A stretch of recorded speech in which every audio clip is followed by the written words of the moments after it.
1388차 강의를 시작하도록 하겠습니다. 먼저 인사드리겠습니다. 본회 상임회장 근산 김정식입니다.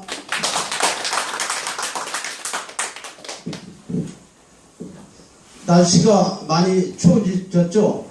근데 이렇게 많이 이렇게 우리 회원님들 나와주셔서 고맙습니다. 그러면은 오늘 강의를 시작하기 전에 우리 이제 강사님의 프로필을 잠깐 소개 올리겠습니다. 문자 메시지가 비교적 상세히 나갔기 때문에 크게 거론 안 하겠습니다만 전체 우리 강사님은 좀 특이한 점을 좀 말씀을 드릴 수밖에 없습니다.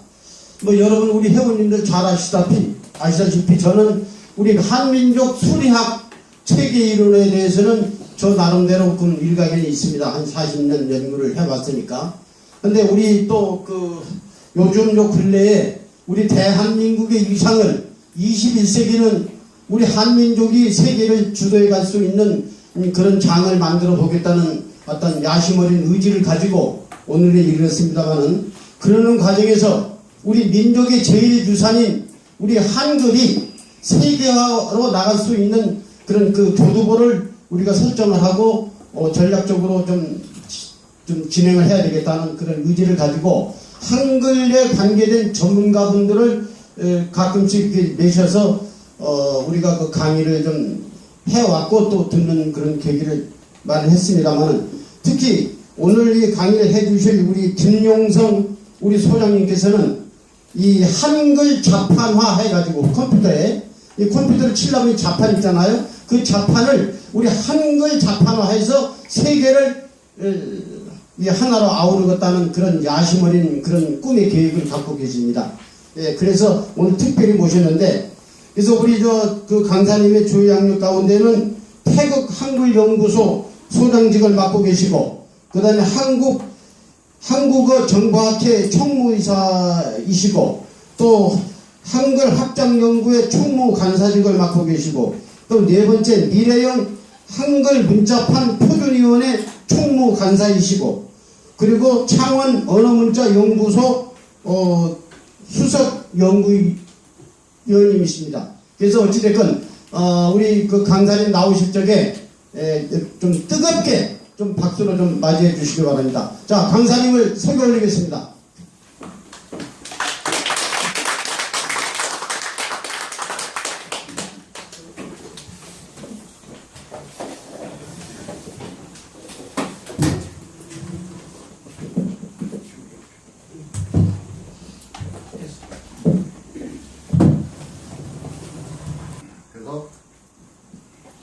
플랫폼을 장악하면 세계의 영토를 다 가질 수 있는데 대표적인 플랫폼이 구글, 페이스북, 카카오톡 이런 걸 생각하시면 될 겁니다. 그 플랫폼을 무엇으로 장악할 것이냐? 세계 단일 문자를 만들면 됩니다. 단일 문자는 만들어 놨습니다. 걱정 안 하셔도 됩니다. 단일 문자판을 만들면 됩니다. 단일 문자 하나만 가지고 세계를 통합하기는 어렵습니다. 그러나 단일 문자를 찍을 수 있는 단일 문자판, 세상에도 없는 하나밖에 없는 문자판을 만들면 전 세계인들이 그 문자판을 사용하게 되면서 자연적으로 하나의 플랫폼으로 엮이게 되는 것입니다.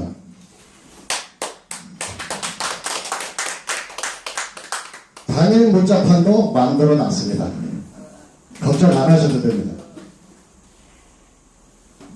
근데 지금 단지 돈이 없어서 실행을 못하고 있을 겁니다. 이것을 실행하는데 얼마에 좀 돈이 들까요? 전 세계를 하나로 엮어내는데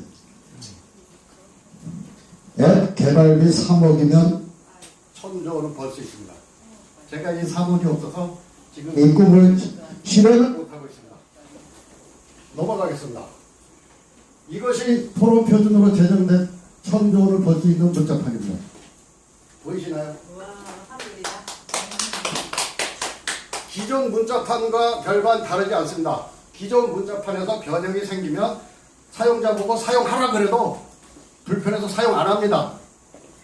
그래서 기존 문자판 그대로 바지 들고서 많이 오라 해 보니 똑같이 배열이 똑같습니다.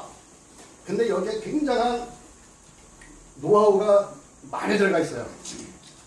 일단 오, 어, 아, 우를 한글 설계 원리에 맞춰서 배열을 했습니다. 이 우주 철학이 들어있는 태극 마크는 다 아시죠?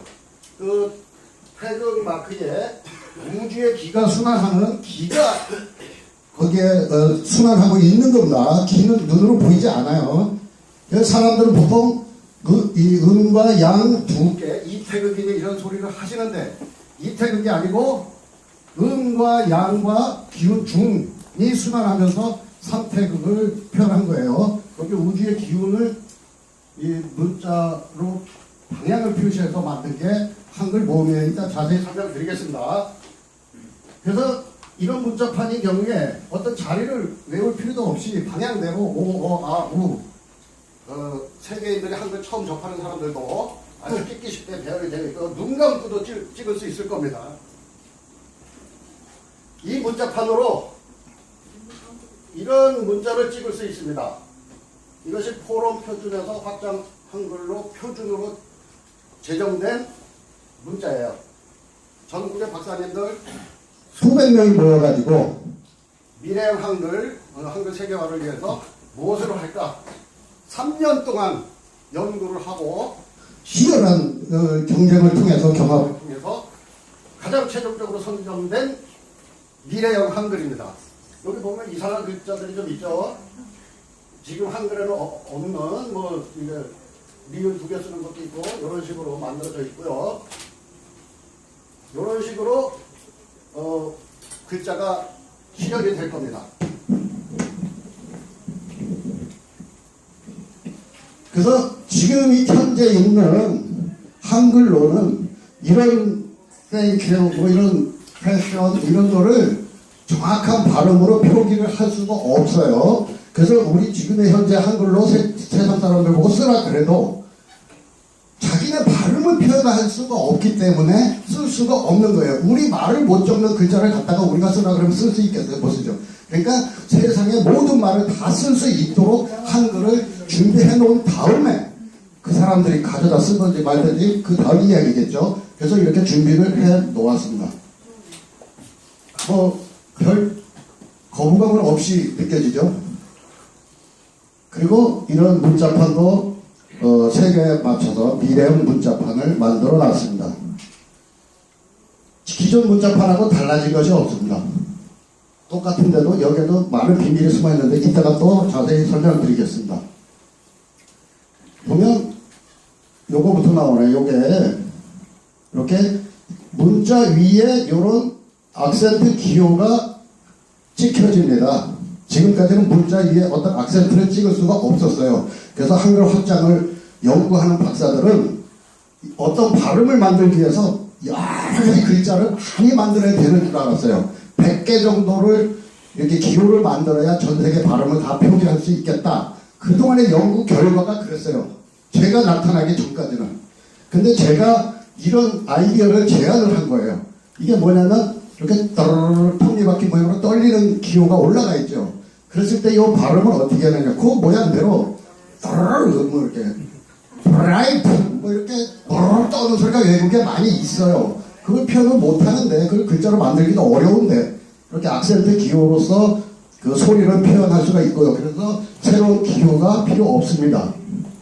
그리고 가장 획기적인 게 지금 시프트 자리가 이쪽에 있어가지고 요거를 새끼손가락으로 누르고 엄지손가락으로 저 위에 W 누르고 막 이렇게 손을 비틀가면서 문자판을 찍었었거든요.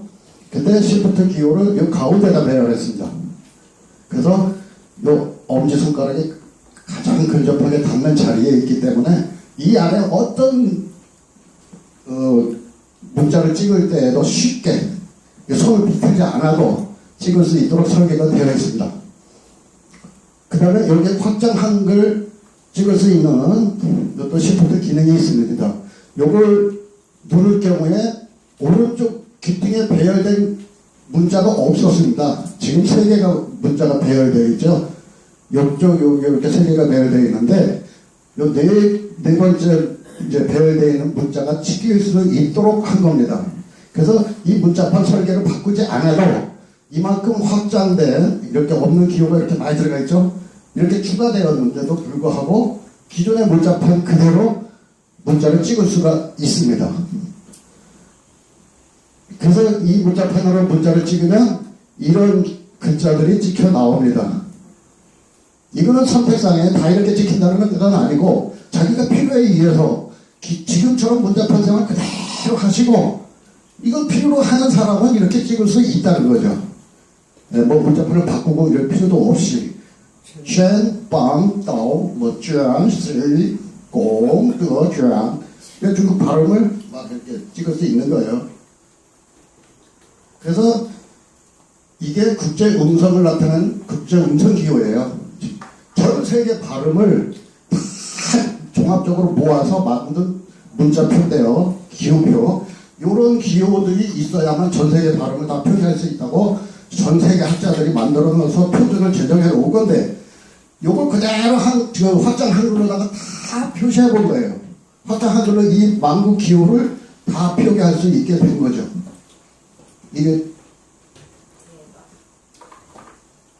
그래서 미래형 확장 한글 이거 하나면 사람이 입으로 소리 낼 수 있는 건 다 적을 수 있다는 논리입니다. 여기 지금 보시는 것처럼. 근데 한글만이 이 세계 단일 문자의 꿈을 이룰 수 있어요. 다른 글자는 이렇게 할 수 있느냐? 할 수가 없어요. 그 이유가 뭐냐면 각자의 궤도가 있는 가지는 서로 통합을 못한다. 나무 뿌리가 있고 나무 가지가 막 갈라져 있죠. 열매가 따로따로 달려 있는데 두 개의 열매는 서로 통합을 할 수가 없습니다. 자연의 이치입니다. 그래서 이것이 영어 문자라고 그러고 이것이 한글 문자라고 그러면 영어 보고 너 영어 버리고 한글 써라 이러면 못 써요. 안 써. 그러면 영어권에서 너 한글 버리고 영어 써라. 영어로 국제 단일 문자 만들자. 그러면 우리가 허락을 못하고 용납을 못해. 서로 통합이 안 돼요. 그러나 뿌리에서는 통합이 됩니다. 뿌리에서는 근원에 가서는 그게 자연의 이치거든요. 영어와 한글은 뿌리가 같습니다. 처음 들으셨죠? 영어의 뿌리는 한글이기 때문에 그 뿌리의 근원을 밝혀주면서 우리 이 근원의 글자를 같이 쓰자 이러면 그것은 같이 쓸 수가 있어요. 네, 그렇게 되겠죠. 영어의 뿌리는 신의 한글입니다. 신의 녹두 문자를 펜으로 쓴 것은 영어가 되었고 붓으로 쓴 것은 한글이 되었습니다. 이런 이야기 처음 들어보셨죠? 네. 여러분 신액이라는 이야기도 많이 못 들어보셨을 것 같고 녹두 문자라는 이야기는 많이 들어봤을 겁니다. 그건 인터넷에 도배되어 있어요. 녹두 문자는. 근데 이 신액이나 녹두 문자는 같은 글자를 이야기하는 건데 속성만 다르게 설명하면서 이름이 이렇게 달라진 것 뿐이에요. 녹두 문자는 사슴 발자국 모양을 보고 만들었다고 방향을 보고 만들었다고 녹두 문자고 신액은 아까 태국 순환 원리에 그 우주 순환 원리를 갖고 만들었다 그래서 신액이라고 이름이 된 거고요. 요 글자를 펜으로 쓴 것은 영어가 된 거고 붓으로 이렇게 정자체로 쓴 것은 한글이 된 거예요. 같은 글자예요.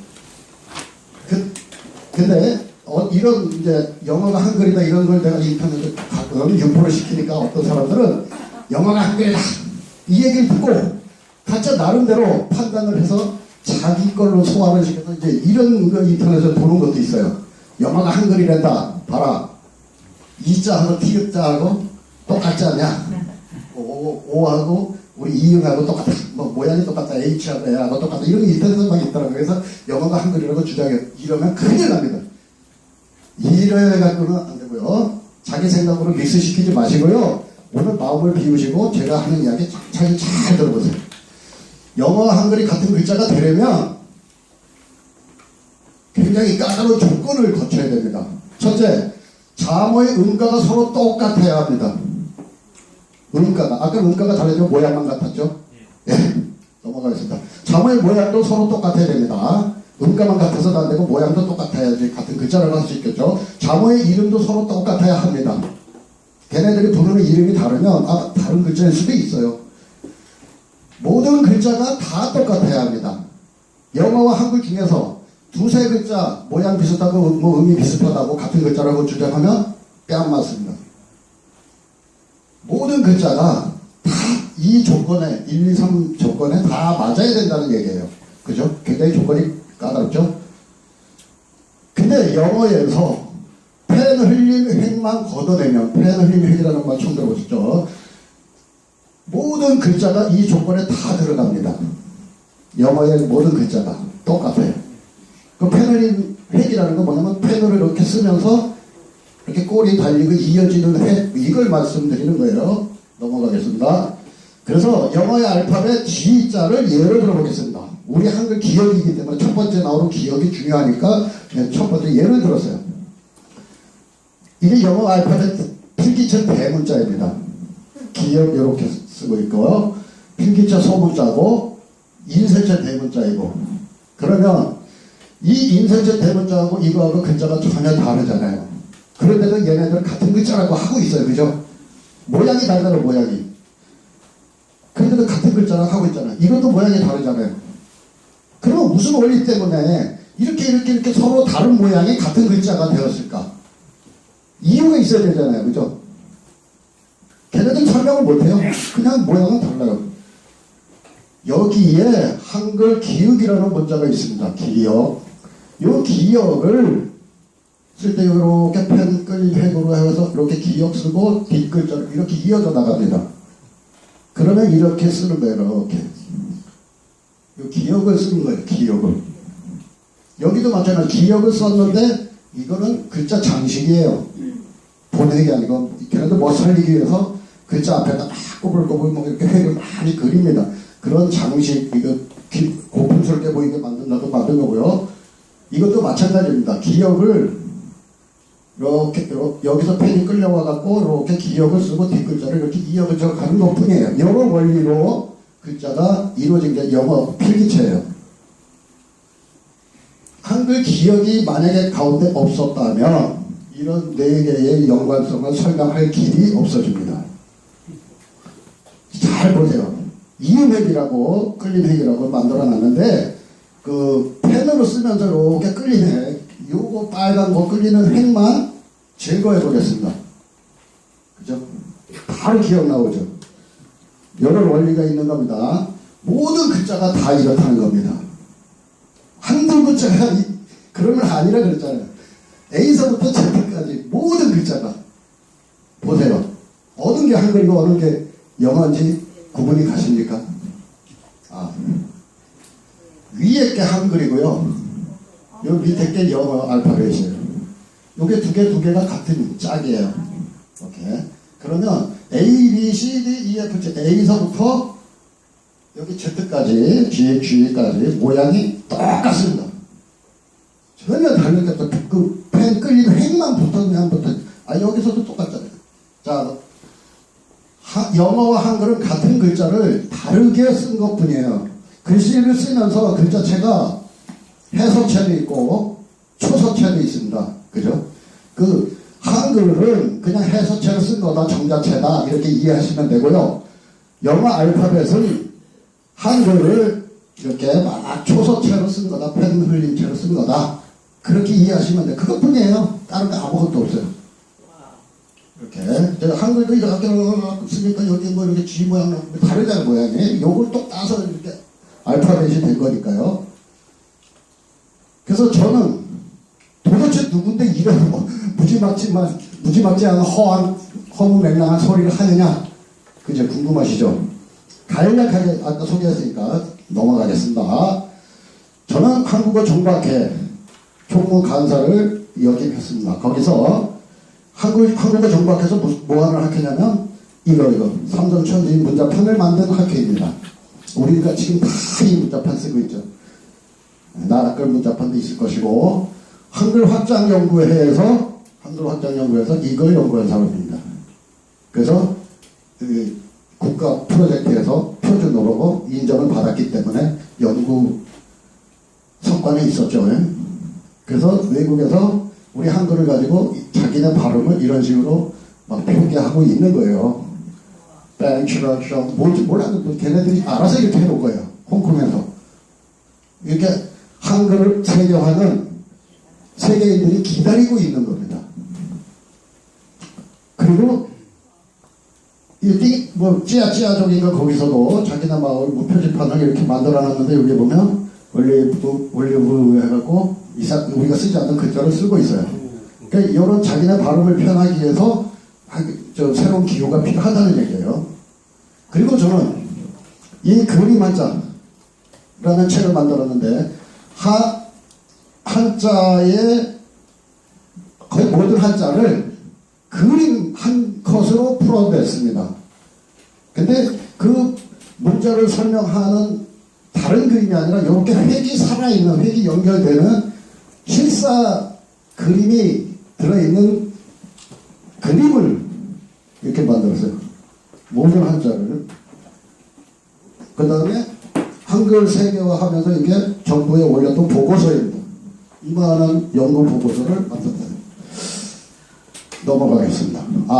이런 원리, 이런 원리. 말맞자라면 말 갖다 놓고 그냥 말맞자다 이렇게 설명하는 게 아니고, 왜 말맞자의 획이 요렇게 생겨갖고 여기 다리 4개가 달려있고 이런가를 그림으로 정확하게 풀어냈다는 얘기예요.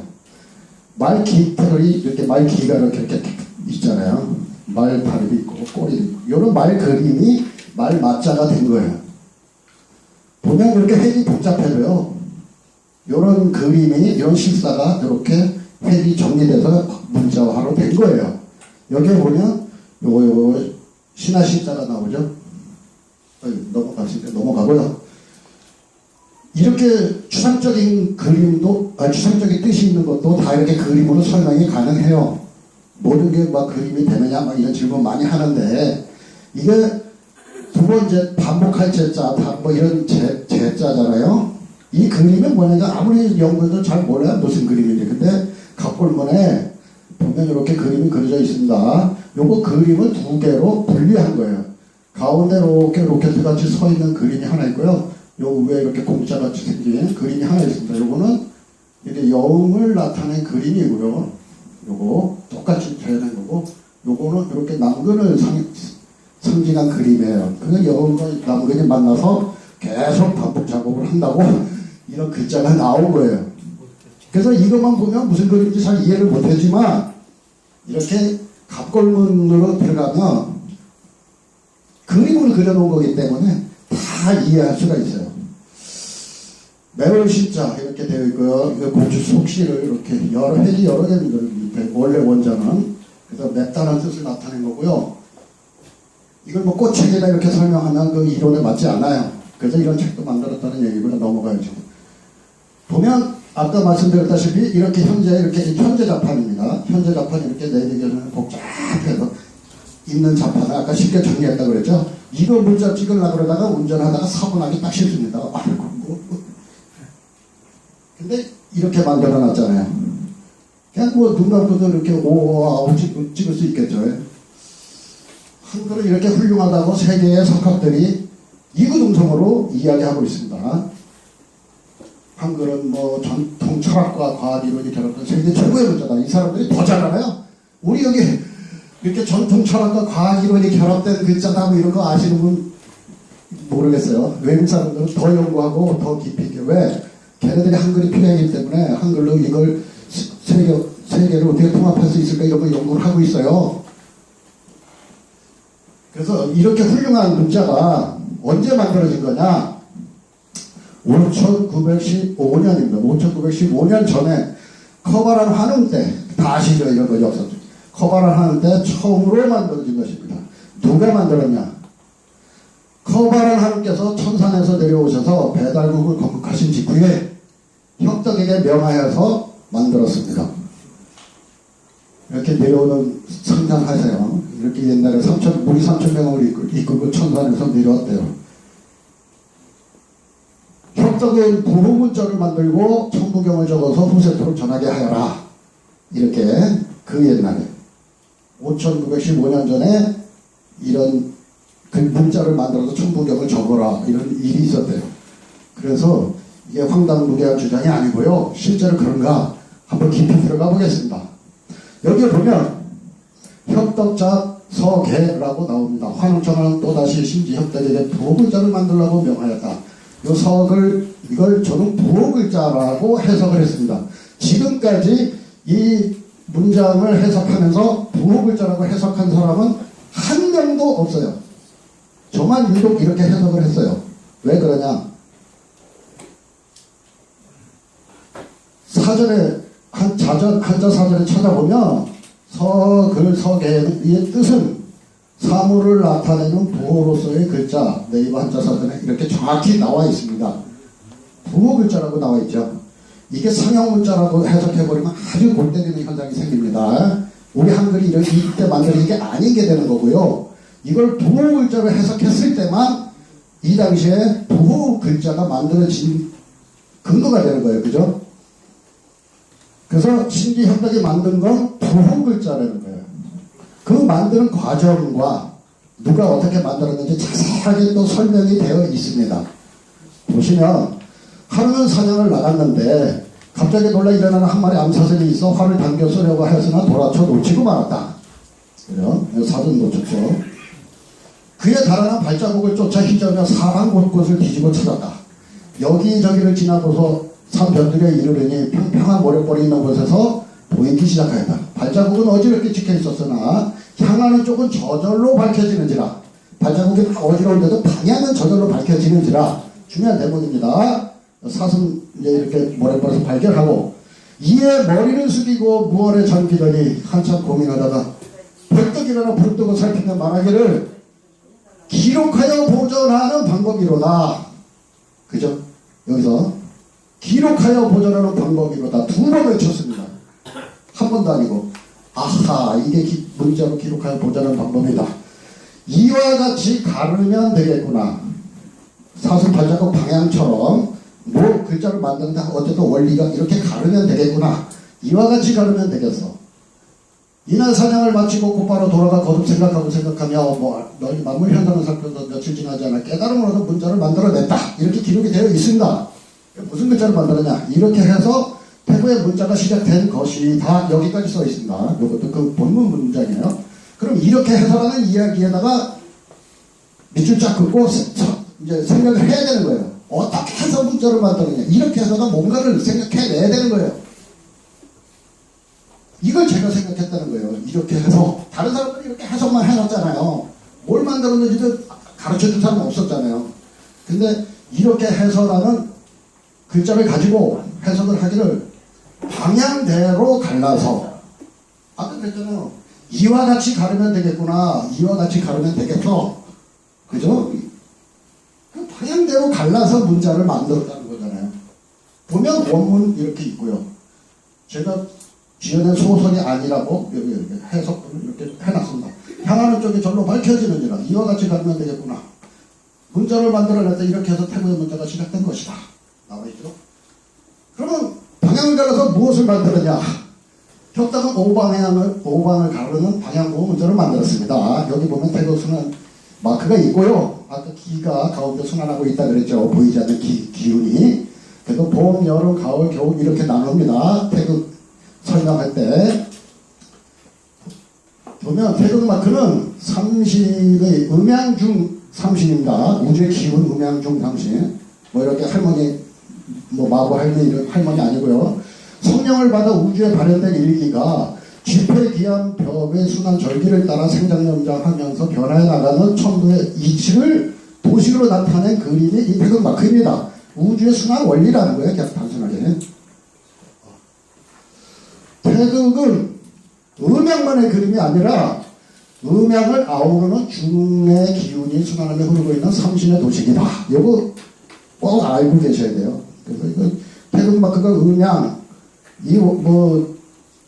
이태극이다 그러면서 삼태극으로 바꿔야 된다고 인터넷에 막 도배를 하고 다니는 사람도 있고요. 이제 기운을 볼 줄 몰라. 물질만 볼 줄 알아, 음양만. 태극 마크가 뭐 시계 방향 거꾸로 돈다. 시계 방향대로 돌아야 되는데 거꾸로 돌아서 우리나라 기운이 안 좋다 뭐 이러면서 태극 마크를 바꿔야 된다고 이런 사람도 있고요. 그런 거 아니에요. 태극 마크의 기운은 이렇게 무한순환 모양으로 순환하고 있는 거예요. 봄 됐다, 여름 됐다, 가을 됐다, 겨울 됐다. 다시 또 봄 되잖아요. 봄, 여름, 가을, 겨울 또 다시 이렇게. 그래서 그 이치를 설명드리면 이렇게 음방에 머금혀있던 씨알 속에 갇혀있던 그 기운이 양으로 탈바꿈합니다. 탈바꿈하면서 그것이 봄에 세상에 돋아서 여름에 기운을 많이 모아가지고 가을로 되돌아가고요. 겨울에서 다시 머금깁니다. 그 다음에 다시 개벽을 맞으면 새벽이 되면 다시 돌고 이런 원리예요. 그래서 봄에는 이렇게 기운이 이 태극에서 솟아오르는 거예요. 지금 화살표 이미지를 잘 생각하세요. 이렇게 기운이 솟아오르는 걸 뽐는다 그래요. 그래서 봄이라는 말을 만든 거예요. 뿜어낸다. 기운을 뿜어낸다. 그게 봄이에요. 그 다음에 여름은 여기서 솟아오르는 그 기운이 이렇게 양의 기운이 많아지는 거예요, 이거. 그래서 이거 모을해자예요, 모을해자. 그래서 기운을 계속 모아요, 걔는. 이제 한번 발현이 되면 기운을 이렇게 모으면 태극적으로 들어오고 있죠, 그죠? 그러니까 기운이 모인다라는 개념을 생각하시고요. 요게 자라면서 일로 순환하면서 이렇게 갑니다. 그래서 가을에는 기운이 태극에서 빠져나가죠. 그죠? 하얀색으로 표시했어요, 그래서. 여기 빨간색 기운이 들어오고 여기 이제 하얀색으로 기운이 나간다는 얘기예요. 없어지고 돌아간다는 얘기예요. 그래서 돌아갈 귀입니다. 여기가 돌아갈 귀자리. 그래서 돌아간 다음에 그 기운이 다시 음방에 머금기는 거예요. 그래서 머금을 함자로 되어 있습니다. 그래서 이게 함회집귀로 설명을 해요. 우리 조상들이 계속 선조들이 함회집귀 돌아가면서 이렇게 이론을 설명하고 있고요. 그 함회집귀를 풀이할 때는 집회귀함 이렇게 기운이 순환하는 걸로 풀이를 하면 돼요. 집회귀함 하면서 무한순환한다. 다시 또 올라간다. 그래서 한번 머금켰던 게 그대로 끝나는 것이냐? 끝나는 게 아니고 또 새로운 기운을 잡으면 또 이렇게 시작한다는 거예요. 반복적으로. 그래서 윤회 사상이 뭐 이런 게 나왔겠죠. 그래서 이런 태극순환 원리가 있는데 함해짓기 아까 설명드렸잖아요. 그래서 신에게 모음은 함해짓기 의미가 담긴 부호가 된 것입니다. 그 우리 한글 이 모음 속에 함해짓기의 의미가 들어있는 거예요. 우리 지금까지 그거 모르고 있었잖아요. 근데 기록에 그렇게 되어 있어요. 이거 엄청난 긴 문장이거든요. 기록 몇 페이지에 나오는 이야기를 앞줄과 뒷줄만 옮겨봤어요. 이런 문자는 근원이 없이는 나오지 못할 것이니 나라의 풍속이 높고 훌륭했기에 비롯되었다. 우리의 풍속이라는 것은 그 신앙, 믿음, 아까 우주를 생각하는 그런 마음 속에서 그게 훌륭했기 때문에 이런 문자가 비롯됐다. 이러면서 그 문자, 그 우주의 기운이 순환하는 과정을 자세히 설명합니다. 몇 페이지에 걸쳐서 설명을 한 다음에 그래서 그것을 글자를 꾸미는 것에 근원으로 하였다. 이렇게 설명하고 있습니다. 근데 여기서도 마찬가지고 그래서 그것을 이 우주 순환하는 원리를 글자를 꾸미는 것에 근원으로 하였다. 이렇게 생각해야 되는데 요거 기가 순환하는 태극 순환 원리를 이거 생각하는 사람이 아무도 없는 거예요. 그냥 해석은 이렇게 되어 있습니다. 그래서 그것을 글자를 꾸미는 것에 근원으로 하였다.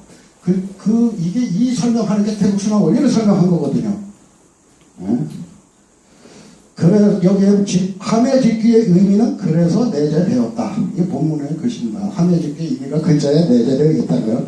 아까 상형문자로 만들어서는 이런 의미가 내재되어 있다 이렇게 설명할 수 없겠죠. 근데 부호로 만들었기 때문에 신액이라고 만들었기 때문에 이런 의미가 내재되어 있다라고 기록해 놓은 겁니다. 그래서 이런 걸 가지고 만들었다는 얘기고요. 한글 모음에는 함해짓기의 의미가 내재되어 있습니다. 잘 보시죠. 우리가 미처 깨닫지 못했던 거 실생활에서도 그 기운을 느낄 수 있습니다. 우리가 돔이라고 말하면 항상 위로 볼록하게 솟아오르는 오자가 들어가죠. 오자. 위로 올라간 걸 돔이라고 이야기하고 있고요. 덤이라고 얘기합니다. 덤. 모음 어자요. 이 덤은 하나에서 하나를 더. 아까 모을 해자 자리라고 그랬잖아요. 그죠? 그 어가 모을 해자 자리이기 때문에 이렇게 되는 현상을 이야기하는 글자가 되는 거예요. 담장, 담이라는 게 있어요. 그러니까 뭐 아가 있잖아. 아는 내가 중심에 있고 그 나의 중심을 바깥으로 있는 기운을 갖다 담이라고 하는 거예요. 아까 돌아갈 기라고 했죠. 나가는 거, 기운 나가는 거. 그 다음에 둠벙이라고 있습니다. 둠이라고 하죠. 둠은 이렇게 몸 우자가 있잖아요. 그죠? 그래서 이렇게 밑으로 쑥 꺼지는 자리, 기운. 이런 걸 둠벙이라고 합니다. 그래서 한글 모음의 원리는 이렇게 우주의 기운에 따라서 표현하는 글자가 되는 거예요. 아까 함해집게 뜻이 들어있었다 그랬잖아요. 그래서 이렇게 말을 하고 있는 거예요.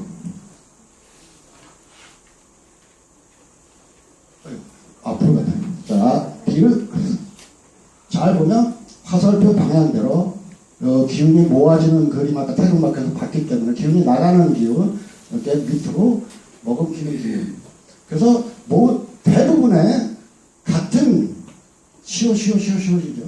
거기에다 모음만 달라진 것 뿐이에요. 그죠? 모음만 달라졌어요. 그죠? 이런 걸 비교해보면 이제 나타나는 거예요. 속다. 속다는 뭐냐면 사기쳐서 속이다가 아니라 속단에다가 뭘 뽑아 올릴 때 속단낸다 그러는 거예요. 기본 기준에서 끌어올릴 때. 그 다음에 섞다는 뭐냐면 기준이 하나 있는데 거기다 또 하나를 더 보탰을 때. 섞는다 그러잖아요. 더 섞어. 아까 뭘 했죠? 원리죠. 그럼 삭다는 뭐냐면 어떤 기준에서 달아서 나가는 거죠, 기운이. 근데 목줄어서 사갔다. 이렇게. 그래서 그게 삭다. 그 숙다는 뭐예요? 자, 이건 병이살이 고개 숙인다고 밑으로 웅크리고 머금기고 있는 거야. 그런 기운, 놓다. 그러고 놓는 것도 마찬가지로 항상 이렇게 테이블 위에 얹어 놓을 때만 꼭대기 있을 때만 놓는 거죠. 이게 일로 들어가는 건 절대 놓는다고 하는 사람이 없습니다. 그건 넣다라고 그러는데 넣다. 여기에 뭐 포함 속으로 하나 더 넣는 거는. 그러니까 넣다가 다른 거예요. 낳다는 뭐예요? 기준에서 떨어져 나가는 거예요. 애기를 낳다 그러잖아요. 누타는 뭐야? 벽을 누타. 밑으로 가라앉게 만드는 원리겠죠. 그래서 이 모음 원리로 모든 게 설명이 되고 있는 거예요. 우리 한글이 그런 비밀이 있기 때문에 이런 말이 만들어진 거예요. 그래서 정말 그럴까?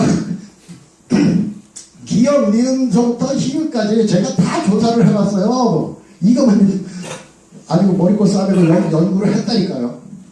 그래서 가나다라가 다 바뀌어도 오가 들어가면 모든 말이 전부 다 이거 위로 섞는 기운의 말만 있어요. 그 외의 말은 아주 왜곡된 말, 변형된 말 외에는 한자 말 외에는 없어요. 우리 고유 중에서. 그래서 고다, 고이다, 높게 된다는 거죠. 높이다, 도두다, 열을 가열해서 올리는 걸 로라고 그러고, 한글에 속다, 오르다, 조리다, 초리는 그 나무 꼭대기에 그늘다란 가운데에 순을 초리라고 그래요. 그래서 토하다 끌어올리는 거죠. 포라는 말도 있는데 이거 놓고 사나운 물개 우리말이에요. 한자말 말고. 이렇게 되어 있습니다. 자음은 모두 다른데 모음이 같으니까 뜻이 다 오르는 기운 하나로 통일이 되죠. 모음이 핵심 뜻을 가지고 있는 거예요. 그거를 학자들이 지금까지 이야기를 안 하고 있었던 거예요. 그래서 이제 서다. 나 이게 속다 하고 서다 하고 이게 같은 뜻인 줄 알았었거든요. 근데 보니까 속다는 위로 올라가는 건데 연구해 보니까 서다는 그게 아니라 안으로 기운이 들어가다는 뜻이더라고요. 처음 알았어요. 기운이 안으로 들어차서 되다. 서다가. 기가 안으로 들어차다. 여기 자신감 따위가 마음속에 가득 차다. 기가 날카롭게 되다. 기운이 안으로 다 날카롭게 되다. 뭐 올바르게 되다. 짜여지다. 이거 안으로 기운이 들어찬 거예요. 뱃속에 아기가 생기다. 이거 서다라고 그러더라고. 뱃속에 아기가 서다. 안으로 보이고. 그러니까 어자가 들어가는 말이에요. 성기가 발기가 되다. 이것도 뭔지 몰랐는데 혈액이 흘러 이렇게 모여갖고 단단하게 된다고 그러더라고요. 그러니까 참 우리 조상들이 선조들이 말을 참 기가 막히게 잘 만들었다. 이런 생각이 드는 거예요. 모든 걸 막 연구해 보니까 다 어가 들어가는 말은 다 이 기운. 더 모으고 합하여지는 더 많아지는 기운. 이게 작용을 하더라. 그런데 이거 한글 학자라는 사람들이 이거 책을 냈기 때문에 그 책에도 내가 핸드폰으로 찍었습니다.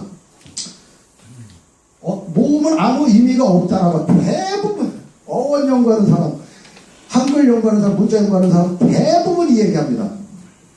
모음은 아무런 한마디로 하면 모음은 의미 없다는 결론이다.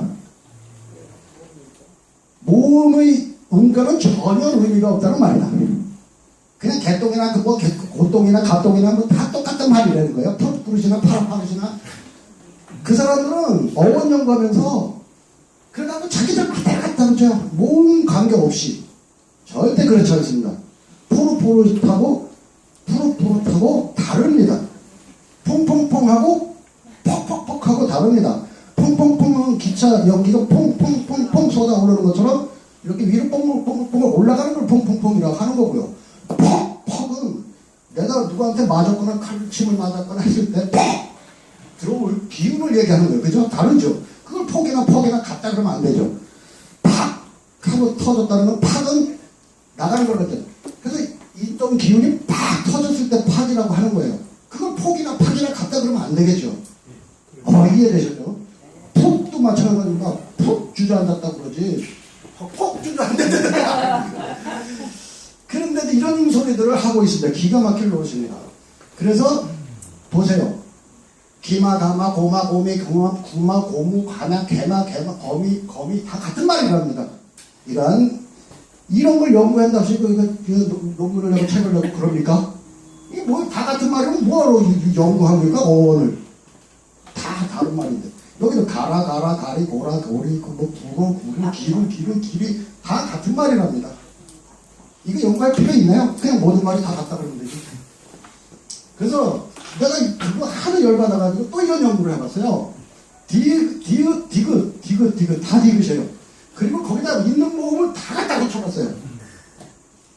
아야 어여 말고 이렇게 대, 아, 이 뭐 이런 거 대, 이 뭐 이런 거 뒤, 대 이런 거 다 갖다 붙여봤더니 다 이 모음의 뜻대로 해석이 되는 거예요.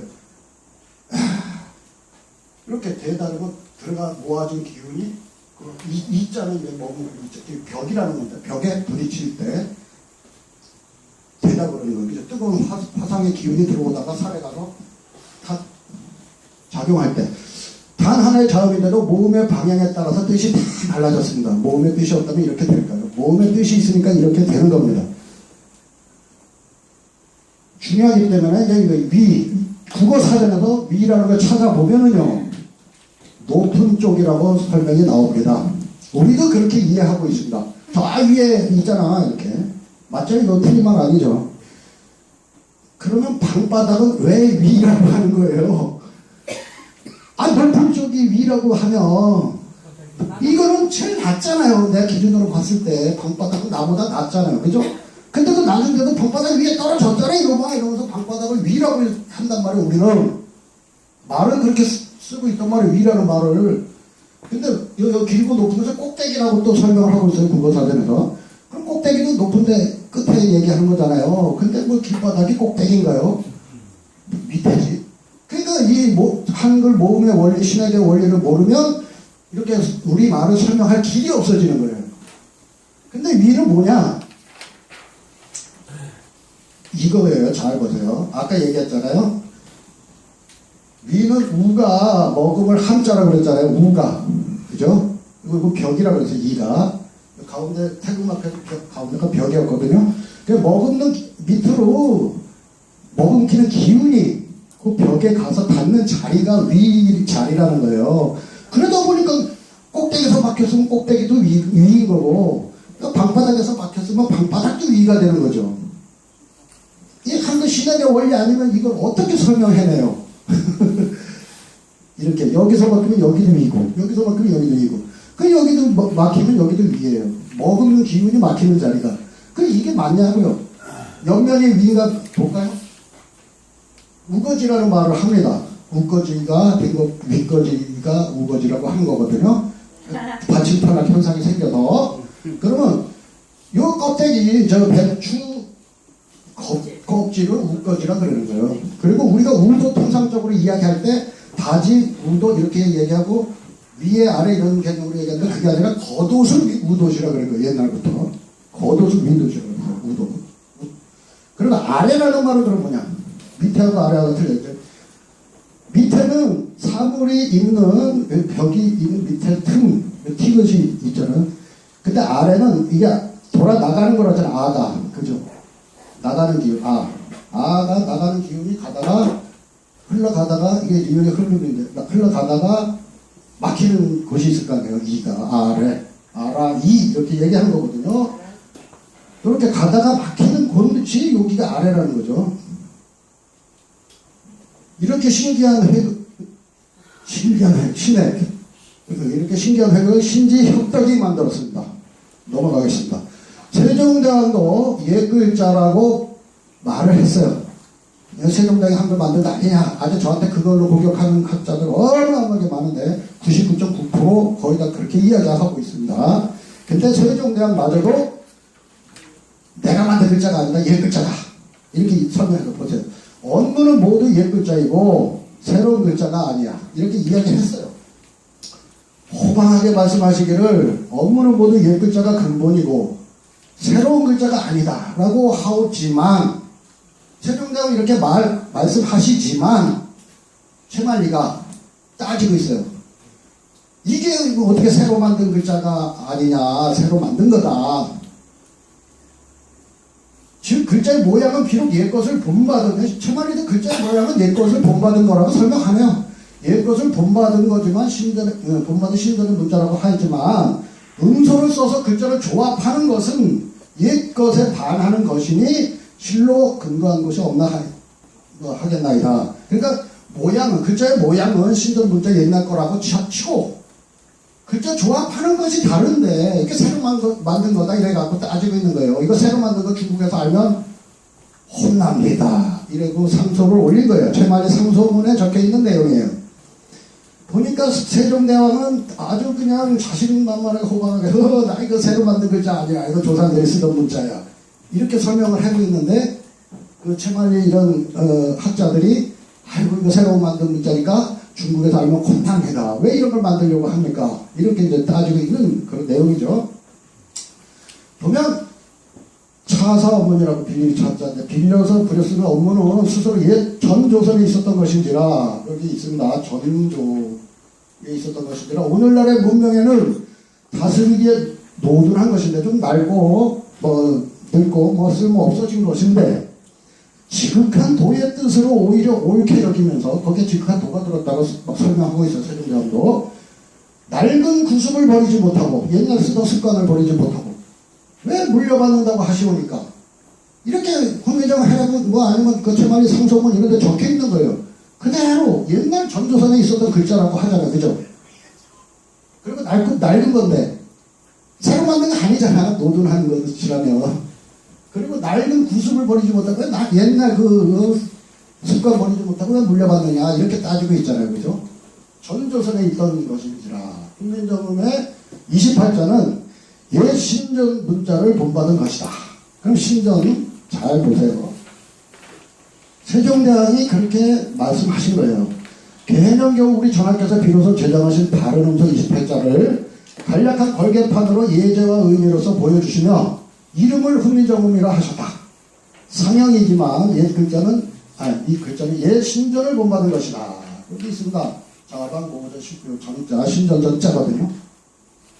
근데 어느 학자도 이거 신전전자를 이렇게 풀이하면서 옛 신전을 본받은 것이다 이렇게 해석을 안 하고 있어요. 옛 전자를 본받은 것이다 이렇게 써놨어요. 그죠? 신전전자는 신전이 뭐냐? 신전이 뭐냐? 요 전자라고 한다고 그랬죠. 전자라고 학자들이 그럼 전자가 신전인 이유를 설명드리는 거예요. 도끼는 용서가 있고 단구는 신전이 있었으니 분명히 신전이 있었으니 이 전자의 글씨는 여기가 전자 있습니다. 백산 흑수 청구 구려의 지역에도 두루 쓰였었다. 그죠? 단군 시대에 단군이 신전이라는 글자가 있는데 그걸 전자라고 한다는 거예요. 그 신전으로 쓴 글자를. 그죠? 전자의 글씨잖아요. 이 신전으로 쓴 글자 전자는 백산 흑수 청구 구려의 지역에도 두루 쓰였었다. 널리 쓰였었다고 기록이 되어 있잖아요. 그죠? 해석만 못하고 있었던 거예요. 지금 학자들이. 그래서 신전은 전자이고 세종이 말한 전자는 혁덕이 만든 신액이라는 거예요. 아까 신약의 신전이라고 했잖아요. 그죠? 그러니까 특수나 원리 이거 만들어졌다고 다 설명이 되어 있었고, 그래서 신핵이 일찍이 태백산의 푸른 바위벽에 있어 왔는데 그 모양을 기역과 같으니 이 기역이라는 글자를 바위벽에 새겨져 있는 걸 보면서 이렇게 또 설명하는 글이 나오잖아요. 세상에서 이르기를 신지선인으로부터 전한 것이라고 한다. 그 태백산 푸른 바위벽에 새겨져 있는 기역이라는 글자, 그 기역이라는 글자가 신지선인이 만들었다 그러는데, 신지혁덕, 신지혁덕 선인. 근데 어떤 원리로 만들었나? 그걸 설명하고 있거든요. 그걸 잘 보세요. 이 기역이라는 글자를 설명하는 겁니다.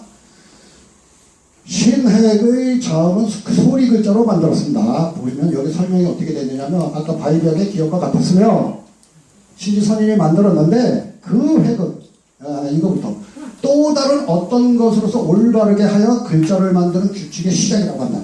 혼자 글자가 되는 게 아니라 또 다른 어떤 것으로 조합해서 올바르게 해서 글자가 만들어지는데 그걸 시작하는 규칙이다 이거예요.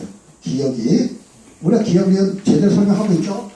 그 획은 직선이 한 번 굽은 이 획의 모양이고 그것의 의미가 있는데 목구멍을 억제하는 상징이며 하면서 목구멍을 틀어막는 상징이 있다라고 설명한 거예요. 그것의 모양은 그 소리 내는 것을 또한 닮아지게 나타낸 것이어서 그것의 모양, 그것의 설명하고 있고 그 모양이 이렇게 꺾어진 모양이 억제하는 상징인데 그것의 모양은 그 소리 내는 것을 또한 닮아지게 나타낸 것이어서 설계된 의미는 그러하게 하라는 것이다. 이렇게 꺾어지게 발음을 하라. 똑같이 따라서 하라. 이런 기역에 대한 설명을 이렇게 자세하게 하고 있습니다. 이거 한자 설명하는 거 아니겠죠? 신에게 모양, 소리 내는 것, 똑같이 닮아지게 나타낸 것이다. 그래서 명백한 소리 글자라는 게 있음에도 불구하고 학자들이 연구를 안 합니다. 자, 이는 정인지 후기에서도 똑같이 이야기합니다. 옛 사람이 발성에 따라서 제정한 글자라고 했습니다. 그래서 누가 언제 만들었는지 모른다. 이렇게 적어놨어요. 훈민정음 해례번에 누가 언제 만들었는지 모른다. 이렇게 적어놨어요. 이렇게 옛 사람이 발성에 따라서 만들었기 때문에 모른다. 자, 보세요. 소위 옛 사람이 발성에 따라서 제정한 글자이고 만물의 뜻이 통하도록 3대도를 심어 놓았지만 후세에는 능숙하지 못한 역이다. 그 환역을 후세는 잘 주역 이런 것 때문에 환역이 잘 전달이 안 됐었어요. 그래서 환역을 잘 모르기 때문에 이와 같이 그것을 누가 언제 만들었는지 정의가 묘하여서 법칙을 모르는 신등이 소신과 능력을 발휘해서 이 책을 만든 것이다 라고 훈민정음 해례본 맨 마지막에 설명을 해놓은 거예요. 이 세종장이 이 책을 만들어서 자세히 설명을 넣어서 만들으라고 했는데 자기네는 이걸 누가 만들었는지 모르기 때문에 자기네 소신과 그냥 능력 발휘해서 만들었지 잘 못 적었다 이런 이제 소회를 밝힌 거잖아요. 세종장이 만든 글자라면 이런 소리 하겠습니까? 여기 연언, 정이 이런 게 있는데 연언이라는 것은 어디서 근원했느냐, 어디서 만들어졌느냐 이게 연언이잖아요, 그죠? 정의는 정밀한 뜻을 얘기하는 거예요. 그 만들어진 연대, 그 정밀한 뜻 이런 걸 모른다는 얘기죠. 그래서 신액은 그렇지만 신액은 배달시대 협덕이 만들었고 한웅 당근시대까지 두루 쓰였었던 문자다. 아까 보셨죠? 당근에 계신 적이 있었다고. 그래서 이런 지역에서 널리 쓰였었다. 신액으로 천부경도 적었고 신지협덕의 개명은 녹두문으로 기록하게 하였던 것이다. 우리가 천부경 81자 지금 잘 전수받고 있죠? 그 천부경 81자는 이렇게 녹두문으로 기록했던 거였어요. 그래서 최치원 선생이 그거 녹두문으로 적힌 천부경을 보고 해석을 해서 한자로 옮겨 놓은 게 천부경 81자예요. 그러니까 천부경 81자 이전에 녹두문으로 되어 있었습니다. 치맥으로 사막내문경도 적었다. 사막내문경은 자문선생이 헌언하게 주어서 그것을 사용하여 마음을 싣고 의로 돌아가게 한 것이다. 경문은 시시 녹서로서 기록하였는데 나눠서 세 편이 되었다. 세 편의 책을 경문을 줬대요. 황제 헌언하게 정신 차리면서 살으라고. 근데 그걸 녹서로서 기록했대. 녹서나 녹도문이나 똑같은 겁니다. 협덕이 녹도문으로 천부경도 적었습니다. 아까 얘기했던 신지에게 나왔네요. 그리고 최치원이 다시 갱신하여서 복강본을 만들어서 서첩으로 전화해서 세상에 전한 것이다. 바꿔서요. 똑같이 전한 거 아닙니다. 세종도 옛날에 많이 사용했던 글자라고 해명본에 써놓았습니다. 옛날에 많이 사용했었던 글자다. 자기가 만들었으면 이런 소리 절대 못 적습니다. 예로부터 문서에서 의자와 더불어 유자에서도 혼용하였을 때가 많았다. 뭐냐면 꼭지 이응을 설명하는 부분에 나옵니다. 꼭지 이응을 설명하면서 이렇게 예로부터 혼용하였을 때가 많았다는 거예요. 우리 그냥 이응하고 꼭지 이응하고 모양도 비슷하지만 발음도 또 비슷하거든요. 뭐 이런 발음이. 그래서 옛날부터도 해달라서 썼다. 이렇게 기록을 해본 거예요. 정리하면 세종이 본받았다고 했던 그 정자, 그것은 커바른 한웅이 명하여서 신지형덕이 사슴 발자국 방향을 보고 부호글자를 만들어서 녹도문으로 전수된 것입니다. 이해되시죠? 자, 우리가 왜 이렇게 근데 역사가 왜곡되는지를 간략하게 설명드리면 이렇습니다. 자, 보세요. 일출사진인가요? 일몰사진인가요? 해가 뜨는 사진이죠. 동해바다에서 해가 뜬다라고 설명을 합니다. 누구나 다 그렇게 느낀다. 맞아요? 서해바다에서 뜨는 거 아니에요? 어디서 떠요? 그래서 동해바다에서 동해바다에서 해가 뜬다. 그건 뭐 진실인 것처럼 그렇게 믿고 있습니다. 근데 해는 동쪽에서 뜨지 않습니다. 다 해는 동쪽에서 뜬다고 믿고 계시죠? 해는 제자리에 가만히 중심에 박혀 있고요. 지구가 이렇게 뱅글뱅글 돌면서 그런 현상이 생길 뿐인 거예요. 그래서 해는 여기에 이렇게 가만히 있었습니다. 안 떴습니다. 지금 움직이지도 않고 가만히 고장이 있었는데 지구가 그런데도 우리의 의식은 이렇게 누군가에 의해서 길들여진 채로 계속 해는 동쪽에서 뜬다고 말하고 있고 그렇게 믿고 살고 있는 거예요. 누군가가 해는 동쪽에서 뜬다 그러니까 그렇게만 생각하고 있는 거죠. 마찬가지로 옛날 그 문자, 신조문자, 신의 녹도문자 있었는데도 불구하고 친일파 신문사 학자애들이 그 번역본을 다 왜곡하고 조작해서 그대로 전달을 안 해주니까 그 식민사 학자애들이 만들어 놓은 역사관대로 우리는 믿고 그냥 세종당이 한글 만들었나 이러고 있는 거예요. 일제 시대 때 봐서요. 일제에는 훈민정 해례본을 국정교과서에 실어놓고 가르쳤습니다. 국정교과서에 훈민정음은 세종당이 만든 거라고 강제 주입시키는 걸 가르친 거예요. 굉장히 중요하죠. 그러면 잘 이제 해석을 또 해보는 거예요. 얘네들이 훈민정 해례본을 왜 가르쳤을까? 세종당이 한글을 만들었다고. 우리 민족 우수하다고 멋있다고 가르쳤을까요? 그렇게 믿는 사람이 있나요? 뭔가 의도가 있었겠죠. 우리나라 성도 못 쓰게 했었고요. 근데 자기 이름도 못 쓰게 했었어요. 창시 개명하라고. 그런 놈들이 우리나라 말도 못 쓰게 해서 학교에서 일본어를 가르치라고 했었어요. 그런 놈들이 왜 이거를 세종당이 만들었다고 그 위대한 너네 조상 이렇게 가르쳤을까요? 아닙니다. 우리 민족을 아주 왜곡시키고 역사를 모르게 하려고 이런 짓을 한 거예요. 단군시대에 만들어진 문자라는 걸 모르게 하려고. 단군시대를 감추기 위해서. 대달국 단군의 역사를 없애려고 이 훈민정음은 세종당이 만든 거다. 이걸 강제로 가르친 거예요. 그러나 우리는 일제가 아무리 그렇게 가르쳤어도 우리들 마음 의식 속에는 마고성을 떠나면서 이런 거 다 한국에서 내려와서 배달국을 여시고 이런 거 다 품고 살죠. 실질사학으로 증명을 할 수 없어도 마음으로 품고 삽니다. 배달국을 여시고 환인환 단제로 이어지는 배달길의 역사를 알고 있습니다. 이제 바른 역사 드러내야 합니다. 이거 세계 최초의 녹도문자, 지금까지 발견된 녹도문자 31가지. 이거 녹도문자 맞습니까? 이거 학자들이 이렇게 모아놓은 거예요. 31가지 지금까지 발견됐다고. 이거 녹도문자가 아닙니다. 이거 이제 녹도문자 아닙니다. 이거 인터넷에다 이렇게 아까부터 설명했죠. 인터넷에 검색해보면 이렇게 나옵니다. 이게 아니야? 다다다다다. 이거 보세요.